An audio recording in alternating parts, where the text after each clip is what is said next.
Hello and welcome to all at sports talk. मेरा नाम है अभिषेक और आज मैं मिस करूंगा शशांक को क्योंकि वो बिजी हैं अपने शेड्यूल में। लेकिन आज तीन चीज़ों पर हम चर्चा करेंगे इंडियन फुटबॉल के बारे में।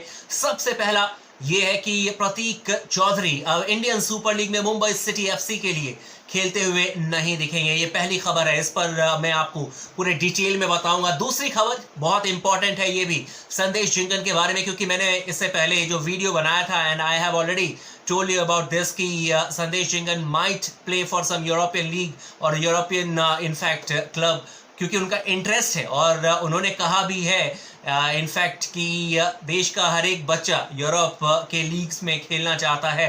लेकिन ये सिर्फ एक स्टेटमेंट है या फिर इशारा किया है, इस पर भी हम चर्चा करेंगे। और तीसरी खबर है सहल अब्दुल समद की। और बाइचुंग भूटिया ने अभी हाल में उनकी बड़ी तारीफ की और इंस्टाग्राम लाइव जब आए थे तो उन्होंने कहा कि he is a new future for Indian football. और जिस तरीके से सहल अब्दुल समद ने अब तक परफॉर्मेंस करके दिखाया है, उसे देखकर कहा जाएगा कि आने वाले टाइम में he could be a new Sunil Chhetri. ये नए सुनील छेत्री देश के लिए बन सकते हैं। लेकिन इन तीनों खबर पर आज हम आपको डिटेलिंग में बताएंगे। सबसे पहले बात करते हैं प्रतीक चौधरी की, जो कि इंडियन सुपर लीग में पिछले सीजन में मुंबई सिटी एफसी के लिए खेले थे। सेंटर डिफेंडर हैं और एक गोल उन्होंने किया भी था। लेकिन अब उन्होंने मुंबई सिटी एफसी यानी कि अपने होम टीम को बाय बाय कह दिया है, यानी कि वो अब मुंबई सिटी एफसी के लिए खेलते हुए नजर नहीं आएंगे। आज ही ये खबर आई है और अपडेटेड न्यूज़ लेकर मैं आपके पास आया हूं।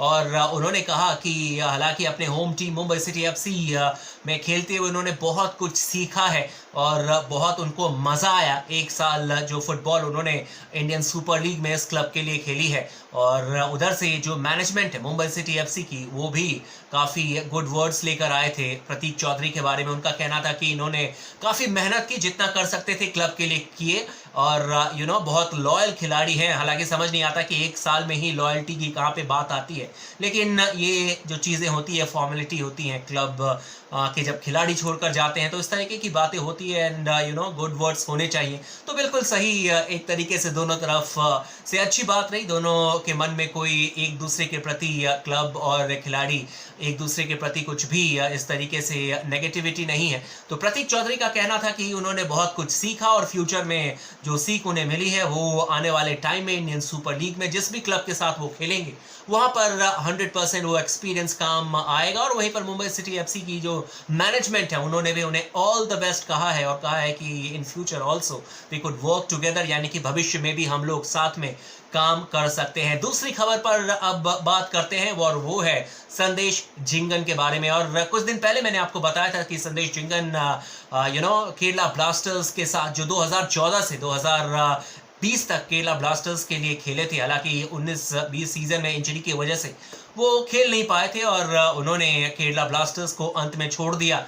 हालांकि उन्हें बहुत बढ़िया तरीके से गुड बाय कहा गया और 21 नंबर की जो उनकी जर्सी है उसे भी रिटायरमेंट दे दी गई है। और फैंस के मन में एक अलग ही जगह है संदेश झिंगन के लिए। लेकिन ये न्यूज़ बहुत इंपॉर्टेंट है क्योंकि मैंने उस दिन आपको बताया था कि हो सकता है कि संदेश झिंगन आपको यूरोपियन लीग में खेलते हुए नजर आए, किसी क्लब के लिए खेलते हुए नजर आए, किसी बड़े क्लब के लिए खेलते हुए नजर आए। या फिर यूरोपियन लीग का मतलब ये नहीं है कि मैं टॉप 5 जो यूरोप की लीग है उसकी बात कर रहा हूँ, सेrie A या फिर English Premier League, Spanish La Liga, French league या फिर बंदिशलीगा की मैं बात कर रहा हूँ। लेकिन हो सकता है कि बाकी जो क्लब्स हैं कहीं पर भी खेल सकते हैं। लेकिन उन्होंने जो स्टेटमेंट दी है दोस्तों वो बहुत अल्टीमेट है। उन्होंने कहा है कि देश का हर एक बच्चा यूरोप के क्लब में खेलना चाहता है और उनकी भी ये ड्रीम है, वो भी कभी खेलना चाहते हैं। And still he is very young, 26 years old only, तो अभी उनके पास चांस है, बिल्कुल खेल सकते हैं। लेकिन अल्टीमेटली उन्होंने एक बहुत अच्छी बात की है, that is also very much valid. क्योंकि जब मैं रिलायंस फाउंडेशन के लिए कॉमेंट्री करता था फुटबॉल में और करता हूँ, तो उस समय मैंने भी देखा कि बहुत सारे बच्चे ऐसे टैलेंटेड हैं जो कि इंटरनेशनल लेवल पर देश के लिए खेलने के लिए बहुत जल्द तैयार हो सकते हैं और साथ में बड़े बड़े क्लब में भी वो खेल सकते हैं। और आपको पता होगा कि रिलायंस फाउंडेशन ने कितना अच्छा काम किया है देश के लिए। क्योंकि आप देखेंगे मैनचेस्टर यूनाइटेड की ये टीम हमारे देश में आती है मैचेस खेलने के लिए, आर्सेनल की टीम आती है, लिवरपूल की एकेडमी है यहाँ पर, बहुत बाकी अगर क्लब्स की बात करें बार्सिलोना की एकेडमी है।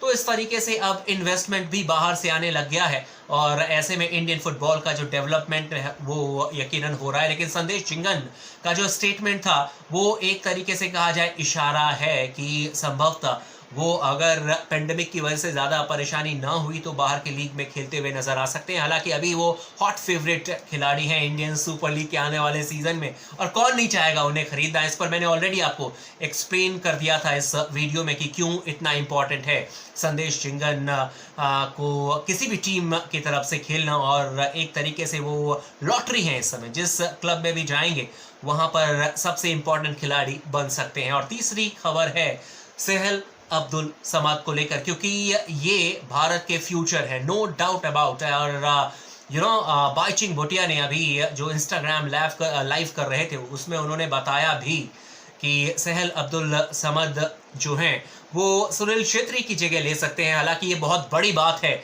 लेजेंड है सुनील छेत्री। अभी सहल अब्दुल समद सिर्फ 23 साल के हैं और 9 मैचेस खेल चुके हैं इंडिया के लिए, लेकिन अभी कोई गोल किया नहीं है। लेकिन हम जानते हैं कि कितने टैलेंटेड हैं, और मैं तो उन्हें इंडिया का फिलिप कटिन्यो कहता हूं। अगर फिलिप कटिन्यो को आप पीक अपने फॉर्म में देखे जब लिवरपूल के लिए खेलते थे, मुझे ऐसा पता नहीं क्यों ऐसी फीलिंग आती है कि वो फिलिप कटिन्यो बन सकते हैं इंडिया के, और वाकई में बड़े खिलाड़ी हैं। हालांकि अभी फ्यूचर क्या होगा ये तो उनके परफॉर्मेंस पर डिपेंड करता है, उनके मेहनत पर डिपेंड करता है। लेकिन बाइचिंग भूटिया भाई की तरफ से इतना बड़ा कॉम्प्लीमेंट मिलना ये 100% उनके मोराल को बूस्ट करेगा, उनके कॉन्फिडेंस को बढ़ाएगा, और साथ में यकीनन जो दबाव है वो भी बढ़ेगा। क्योंकि अगर बड़ा खिलाड़ी आपको कोई इस तरीके से मोटिवेट कर दे तो फिर आपके ऊपर और अच्छा करने का दबाव तो बढ़ ही जाता है। लेकिन अच्छी बात है, साथ में उन्होंने ये भी कहा कि जो अटैकिंग नेचर है उनका सहल अब्दुल समद का, वो वाकई में दूसरे खिलाड़ियों से इन्हें अलग बनाता है। हालांकि जो डेब्यू किया था इन्होंने किंग्स कप में,